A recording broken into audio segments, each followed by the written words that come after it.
गणेश जी प्रथम पूज्य क्यों बने आप सब जानते हैं। एक बार भगवान शिव कार्तिकेय जी से और भगवान गणेश जी से बोले कि जाओ पृथ्वी की परिक्रमा करके आओ। जो सबसे पहले पृथ्वी की परिक्रमा लगाएगा वह प्रथम पूज्य कहलाएगा। कार्तिकेय जी का वाहन तो मयूर था, मोर पर बैठकर फुर्र से उड़ गए। पर गणेश जी का वाहन क्या है? जोर से चूहा, मूषक। गणेश जी का वाहन है चूहा। तो गणेश जी धीरे धीरे चले। अब गणेश जी जब चले तो गणेश जी सोचे कि मैं पूरी पृथ्वी की परिक्रमा कैसे लगाऊं। बोले संपूर्ण विश्व माता पिता में समाया है, क्योंकि माता पिता में हम समाये थे। माता पिता से ही ये संसार प्रकट होता है। इस संसार में कोई भी हो, बिना माँ बाप के संसार में आने की इजाजत नहीं है। भगवान ही क्यों ना हो, उनको भी माता पिता का आश्रय लेना पड़ा। देवकी वसुदेव, कौशल्या, दशरथ जी। इस संसार में ऐसा कोई नहीं है जो भगवान भी माँ बाप के बिना आए। तो चाहे चींटी हो या हाथी हो, इंसान हो या पक्षी हो, सबको आने के लिए किसका आश्रय लेना पड़ता है? माता पिता का। तो माता पिता ही ये सृष्टि को उत्पन्न करने वाले हैं, सृष्टि को रचने वाले हैं। इसलिए गणेश जी ने सोचा कि माँ बाप को प्रणाम कर लूं, परिक्रमा कर लूं, तो संपूर्ण पृथ्वी की परिक्रमा करने का हमें फल मिल जाएगा। गणेश जी ने माँ बाप की परिक्रमा लगाई, और जैसे ही माँ बाप की परिक्रमा लगाई, पूरी पृथ्वी की परिक्रमा लगाकर कार्तिकेय जी आए। बोले हम तो देखो पहले परिक्रमा लगा के आ गए, अब हमारी प्रथम पूजा होनी चाहिए। शंकर जी बोले आपने प्रथम परिक्रमा नहीं लगाई विश्व की, तो किसने लगा दी? बोले गणेश जी ने। कैसे लगाई? बोले इन्होंने हमारी परिक्रमा लगाई, पार्वती और शिव की। शिव पार्वती की एक परिक्रमा लगा ली तो पूरे ब्रह्मांड की परिक्रमा लगाने का उन्हें फल मिल गया। कार्तिकेय जी को गुस्सा आई और क्रोध में आकर कार्तिकेय जी ने एक छोटा सा प्रहार कर दिया गणेश जी के ऊपर।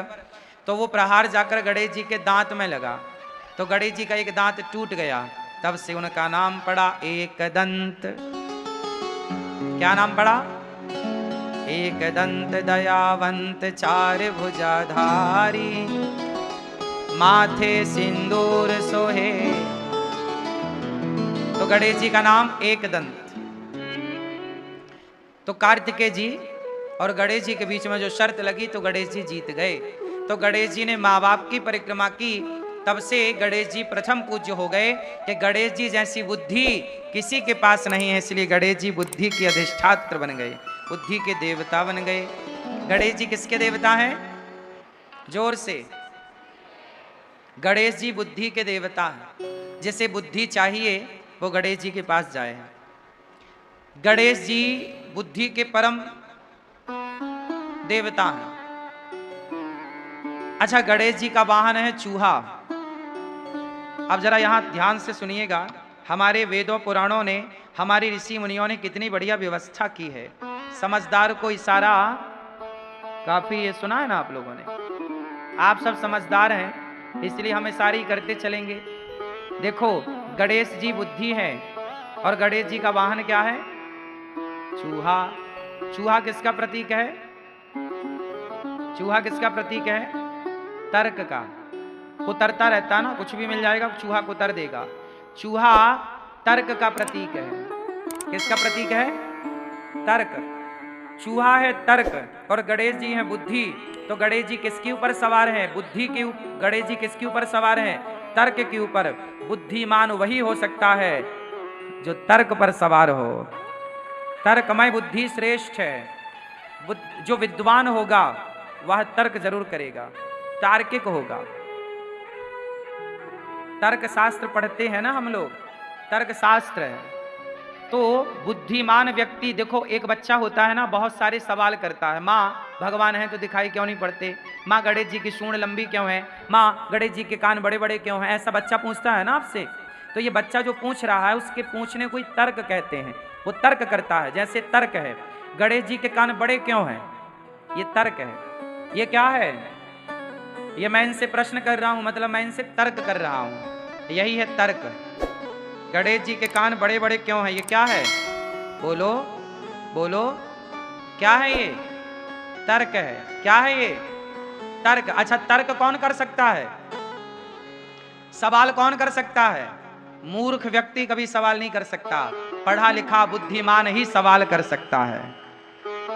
सवाल करने वाला तार्किक है, मतलब पढ़ा लिखा है। छोटे छोटे बच्चे बहुत सारे सवाल करते हैं, क्योंकि उनके अंदर, वो अभी पढ़े लिखे तो नहीं है, पर उनकी जिज्ञासा है, तर्क है। तो तर्क कौन कर सकता है? बुद्धिमान व्यक्ति। एक बच्चा वो होता है जो अपने टीचर से बहुत सारे सवाल करता है। सर जी समझ में नहीं आया, ऐसा क्यों हुआ, ये ऐसा है तो ऐसा क्यों हुआ, वैसा है तो वैसा क्यों।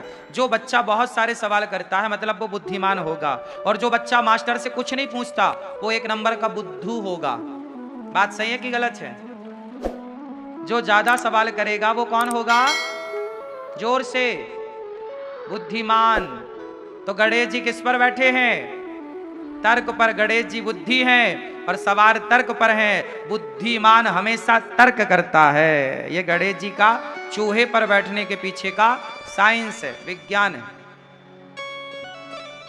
गणेश जी के कान बड़े बड़े होने के पीछे का विज्ञान बताओ आप। गणेश जी के कान बड़े बड़े क्यों हैं? ना बताओगे? गुस्सा हो क्या? गणेश जी के कान बड़े हैं इसलिए आपको मैसेज दे रहे हैं कि भैया ज्यादा से ज्यादा सुनो, ज्यादा से ज्यादा सुनो। ज्यादा, यदि आप ज्यादा सुनने लग जाएंगे अपने माता की, पिता की, सास की, ससुर की, पति की, पत्नी की, तो आप कभी झगड़े में उलझेंगे ही नहीं। जो ज्यादा सुनता है वो झगड़े में नहीं उलझता। जो कम सुनने वाले होते हैं, बोले मैं आपकी क्यों सुनूं, जो कहते हैं मैं आपकी क्यों सुनूं, वो झगड़ा जरूर करेगा। और जो सुन लेता है, सुन लो ना, माँ की, पिता की, पत्नी की, पति की, सुन लो।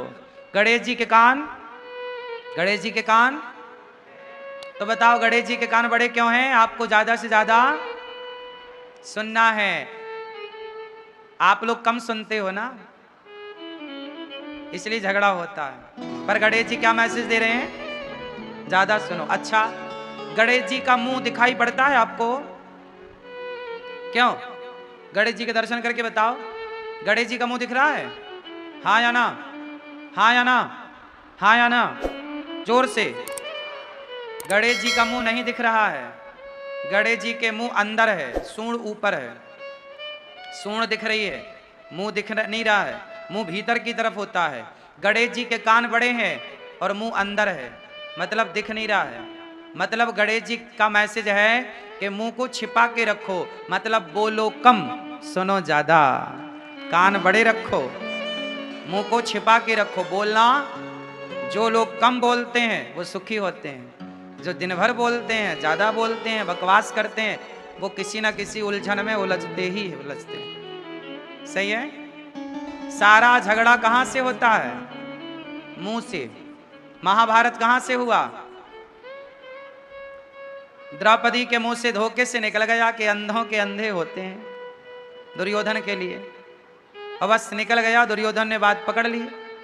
और फिर दुर्योधन ने बोला इसके कपड़े उतार दो। तो महाभारत धनुष बाण से तो बाद में हुआ, पहले कहां से हुआ? मुंह से हुआ।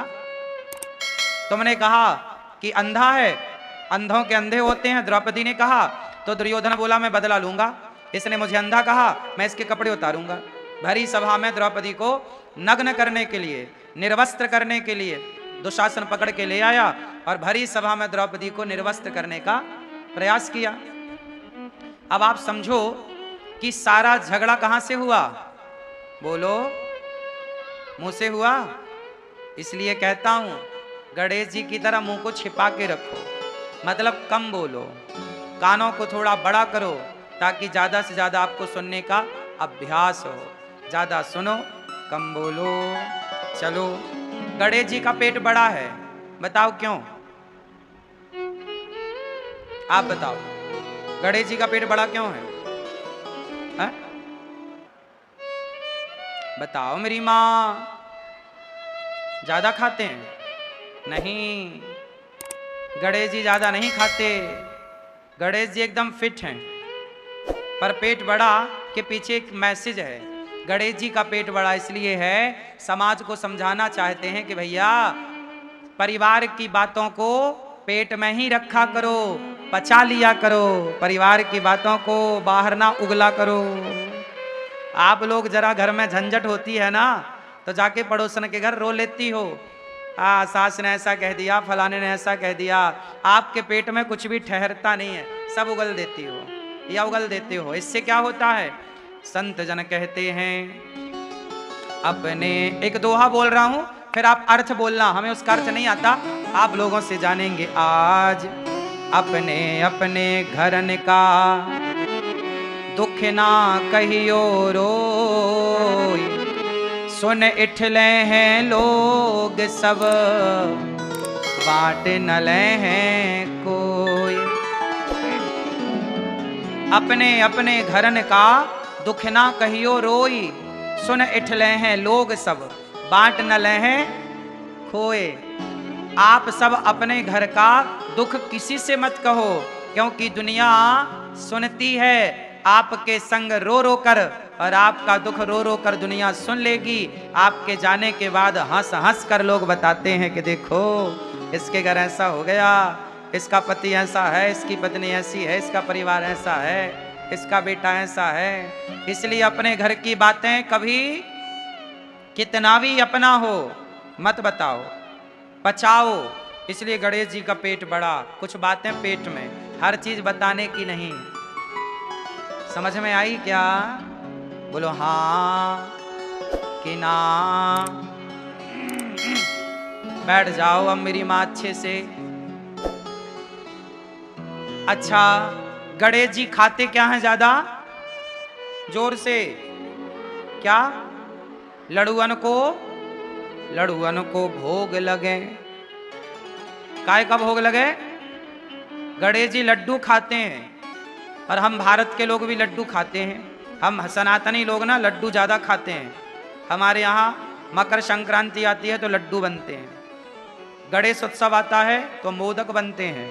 महाराष्ट्र में मोदक एक प्रकार का लड्डू ही होता है, पर लड्डू की बड़ी परंपरा है हमारे भारत में। क्यों? भारत में अनेक क्षेत्र में अनेक प्रकार के लड्डू बनाए जाते हैं। बेसन के लड्डू, तिल के लड्डू, है ना, और ना जाने किस किस के लड्डू आप सब बनाती होंगी मेरी माँ, और लोग खाते भी होंगे। अनेक अनेक लड्डू हम सब बना के खाते हैं। मोती चूर के लड्डू, हाँ या ना, राजगिर के लड्डू, फला फला फला खूब सारे लड्डू। गणेश जी को लड्डू बड़ा पसंद है। क्यों? मैसेज क्या है लड्डू के पीछे? आप लोग लड्डू के पीछे का मैसेज समझिए, विज्ञान समझिए। लड्डू बनता है बहुत सारे दानों को जोड़कर। जैसे तिल का लड्डू बनाना है तो ढेर सारी तिल लेनी पड़ेगी और सारे तिल के दाने को जोड़ना पड़ेगा। जब जोड़ के एक कर दोगे तो लड्डू तैयार। एक दाने को दूसरे दाने से जोड़ा जाता है। बोलो हाँ। दाने को दाने से जोड़ दो, लड्डू तैयार। यही है लड्डू, कि जैसे एक दाने को दूसरे दाने से अनेक दानों को जोड़कर एक कर दिया जाए, उसी प्रकार परिवार में 10 लोग हो या 20 लोग हो, गांव में 50 लोग हो या 1000 लोग हो, लड्डू की तरह संगठित होना चाहिए। लड्डू की तरह, बोलो, जैसे लड्डू बहुत सारे दानों को जोड़कर एक होता है, ऐसे आपको एक रहना चाहिए। यदि आप सनातनी एक होते तो हमारा भारत कभी गुलाम ना होता। गुलाम हुआ ही इसलिए कि तुम विभाजित हो गए, जातवाद में बट गए, ऊंच नीच में बट गए, छोटे बड़े में बट गए, अमीरी गरीबी में बट गए। यदि बटे ना होते तो क्या मजाल मुगलों की और अंग्रेजों की कि तुम्हारे देश पर आक्रमण करते और जीतते। आते, चलो आते तो तुम संगठित होते तो पछाड़ देते, पर तुम हार गए क्योंकि तुम बिखर गए। लड्डू यदि बिखर गया, दाने दाने अलग हो गए, तो वो लड्डू कहाँ रहा? लड्डू तो तब तक है जब तक वो एक है, जुड़ा है, संगठित है। बस यही है। गणेश जी लड्डू खा के आपको कहते हैं कि मेरे भारतवासियों, मेरे सनातनियों, गणेश को मानने वाला प्रत्येक व्यक्ति सुन ले कि गणेश की पूजा करते हो तो लड्डू की तरह, लड्डू जैसे दाने को दाने से जोड़ के रखता है, आप भी सारे गणेश के पुजारी जुड़ के रहिए। सनातनी संगठित रहिए उस लड्डू की तरह। और लड्डू में मिठास भी होती है। संगठित तो रहना है, पर आपस के रिश्तों में मिठास हो। क्या हो? रिश्तों में क्या हो? परिवार संगठित रहे लड्डू की तरह, और मिठास, मीठे मिठास से भरा रहे। जहां सुमति तहां संपत्ति नाना, जहां कुमति तहां विपत्ति निदाना। संगठित रहो। गणेश जी की नाक बड़ी है। बोलो हाँ, गणेश जी की नाक बड़ी है। चलो अब इसका मतलब आप बताओ। ये चश्मा वाली बहन बताएंगी, सब हमने बताया, कुछ आप बताओ। गणेश जी की नाक क्यों बड़ी है? बैठे बैठे बताओ। नहीं पता? क्यों? आप बताओ। नहीं बताओगे ना? कुछ कसम खा के आए हो, कुछ नहीं बताऊंगा, है ना? गणेश जी की नाक बड़ी है। समाज में कुछ ऐसा काम करो अपनी बुद्धिमत्ता से, आप समाज में इतने बड़े पद, बड़े नाम तक पहुंचो कि समाज में आपके सम्मान की नाक बड़ी हो। कभी नाक ना कटा लेना, कोई ऐसा गलत काम ना कर लेना कि आपकी नाक कट जाए। नाक बड़ी होनी चाहिए, मतलब आपका समाज में सम्मान होना चाहिए। आजकल के लोग सम्मान की परवाह नहीं करते और गलत काम कर लेते हैं, बाद में भले उनकी नाक कट जाए। अब देखो ना, बहुत सारे लोग हैं जो गलत काम कर रहे हैं, उन्हें जरा भी डर नहीं कि हमारे गलत काम से हमारे माँ बाप की छवि का क्या होगा, हमारे माँ बाप की नाक का क्या होगा, हमारे माँ बाप की इज्जत का क्या होगा। जब आप कोई भी अच्छा काम करते हो तो आपके माँ बाप का नाम बढ़ता है। जब कोई भी आप अच्छा कार्य करते हो तो आपके गांव का, आपके समाज का, आपके देश का नाम आपसे गौरवान्वित होता है। बोलो हाँ। और जब आप कोई भी गलत काम करते हो तो आपके माँ बाप की नाक कट जाती है। बोलो हाँ। तो गणेश जी की नाक बड़ी है कि भैया नाक बड़ी करना है, नाक कटाना नहीं है। सम्मान कमाना है, इज्जत कमानी है, नाक कटानी नहीं। ऐसे कोई काम नहीं करने जिन कामों को करने से आपका समाज में अपयश हो। सदा वही काम करो ईमानदारी से जिससे आपका समाज में यश स्थापित हो। यही कार्य करना चाहिए। बोलिए गणपति बप्पा गणेश भगवान की जय।